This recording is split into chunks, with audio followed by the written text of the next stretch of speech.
If you're fresh out of a discard and questioning literally everything, that is exactly what they wanted. And more than just being ruthless, their exit was intentionally ruthless. Narcissists discard in ways that maximize your pain while minimizing their own accountability. And the worst part? It works.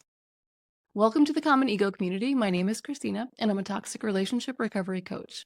And if you think you've had a relationship with a narcissist, I've got a free checklist that can help you see how your own experience stacks up with the phases of narcissistic abuse. And you'll find a link for that in the description. So before we get into the specific ways narcissists discard, let's talk about what almost every narcissistic discard has in common. First, if you're feeling blindsided, confused, or like you're the only one experiencing this right now, you're not. Narcissists follow eerily predictable patterns when they decide to walk away. And once you see the game for what it is, you won't waste time searching for answers that don't exist. So the first commonality that all these discards have is that they're always abrupt. Narcissists love this sudden discard, not just because it gives them a quick exit, but because of what it does to you. It's designed to leave you disoriented, doubting your own self-worth, and scrambling for answers. More than anything, it cements the power dynamic because the one who walks away first appears to have all the control. And sometimes the narcissist does it for no other reason than to prove that they can, to send a message. I can leave at any time. I don't need you. And that kind of intentional emotional whiplash is supposed to make you afraid of losing them again. Because then if the pain of being discarded is worse than the pain of staying, they know you'll be even more willing to tolerate their nonsense next time, just to avoid being alone. So another reason for the sudden discard that's common among narcissists is fresh supply. If they've lined up someone new, they don't necessarily see a need to stick around and wrap things up, like someone might do in a healthier relationship or if they have empathy. But if you've been through this before, or if you've been watching my content for a while, you already know how this ends. There is no happily ever after with a narcissist. It's the same cycle, just with a new person who hasn't caught on yet. But there's another reason the discard feels so jarring. And that brings us to the next thing that's really common among narcissistic discards, which is the fact that there is never closure. Not real closure, anyway. You know, the kind that allows you to fully process what happened and move on. A narcissist will leave things open-ended on purpose because an open loop keeps you emotionally hooked. That's how they set the stage for breadcrumbing. You know, those little texts, social media interactions, or random check-ins that reignite your hope and pull you back in. It's also how they hoover, which means they come back as if nothing happened and suck you back into their drama again. Just when you were feeling like you're breaking free, there you are back in the cycle. And there they are acting like they never left in the first place. So if you're in this situation right now, I want you to remember they've already given you all the closure you need. Their actions are the answer. And if they were capable of being brutally honest, their words would be just as harsh as their behavior. So while it may sting to face the truth, accepting reality is the fastest way to break free. I have an older video where I break down the narcissist's actions into words. And yes, it is a little harsh, but if you feel like you can use some help in the closure department, I highly suggest watching that one. I'll leave a link in the card. So now let's talk about those ruthless ways a narcissist will discard, starting with a common and painful one. And that is ghosting. Ghosting happens when someone simply vanishes from your life. No explanation, no goodbye, just radio silence. And while ghosting has become all too common in modern dating, not everyone who ghosts is a narcissist. But for a narcissist, it's one of their favorite ways to end things. And why is that? Because it requires the least amount of effort. They don't have to have any uncomfortable conversations. They don't have to witness the aftermath. And best of all, to them, they get to leave you completely confused, wondering what you could have possibly done to deserve this. And that confusion alone makes them feel powerful. So ghosting usually happens in newer relationships where there's less emotional investment, and that typically makes sense. But when someone ghosts after years or maybe even decades together, that is a whole other level of cruelty. I've heard stories of narcissists who packed up and moved out of a shared home without so much as leaving a forwarding address. No warning, no explanation, just gone. And I don't want to see anyone in the comments defending avoidance for this kind of behavior. Not at this level. At this level, we're not just talking about avoidance. We're looking at a total lack of empathy and accountability.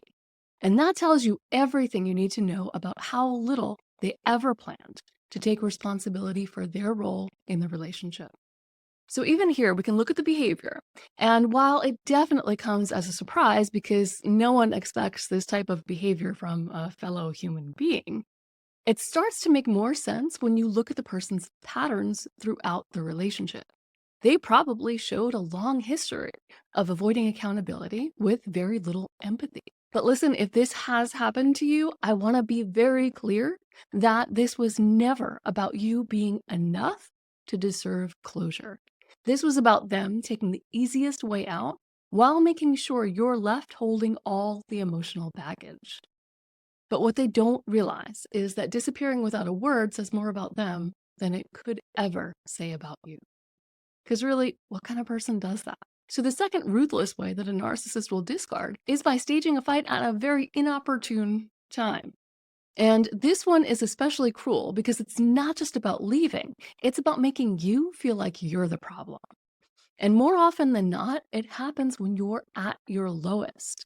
So maybe you're grieving a loss, maybe you're struggling with your health, or maybe you've just lost a job and are trying to figure out what's next for you. These are the moments when a lot of people would step up to support their partner, no matter what. But a narcissist, they see your vulnerability as an inconvenience, or worse, they see it as an opportunity. Instead of offering comfort, they'll start a fight out of nowhere. You'll be blindsided trying to figure out what you did wrong, why they're suddenly acting so cold, and why they're making everything harder than it already is. But the truth is, they aren't actually mad at you. They just need a reason to leave that lets them off the hook. Because if they just walked away without a reason, they'd have to face the fact that they abandoned you in your time of need.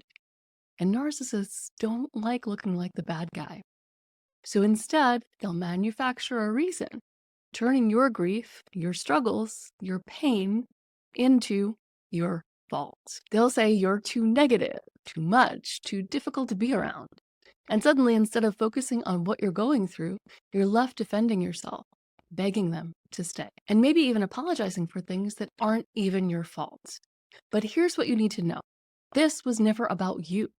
This was about them not wanting to deal with your feelings, about them wanting an escape hatch, and about them making sure they leave in a way that keeps you questioning yourself instead of seeing them for who they really are.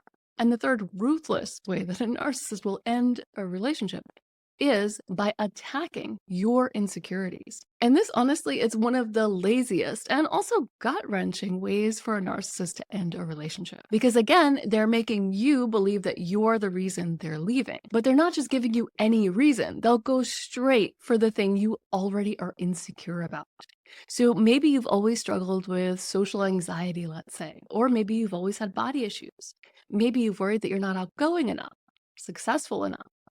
The narcissist knows exactly what that thing is. And when they're ready to walk away, they're likely to use it as an excuse.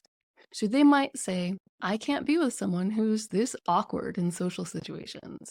Or I need someone more confident. Or even you're just too sensitive and I can't deal with it anymore. And because this insecurity already exists within you, it cuts deep. You don't just feel rejected, you feel exposed. Like they finally confirmed the thing you feared all along. But here's what you need to remember. This isn't about you. A narcissist's reasons for leaving have nothing to do with your worth and everything to do with their own selfish motives. But they want you to believe it is about you because if they can make you think you're the problem, they know you'll stay stuck. You'll second guess yourself. You'll start wondering if you can change, if you should change, if maybe, just maybe, they'd come back if you fix this one thing about yourself. And that's the real trap. Because when they do come back, and they often do, it feels like proof that what they said wasn't true. That maybe you are valuable after all.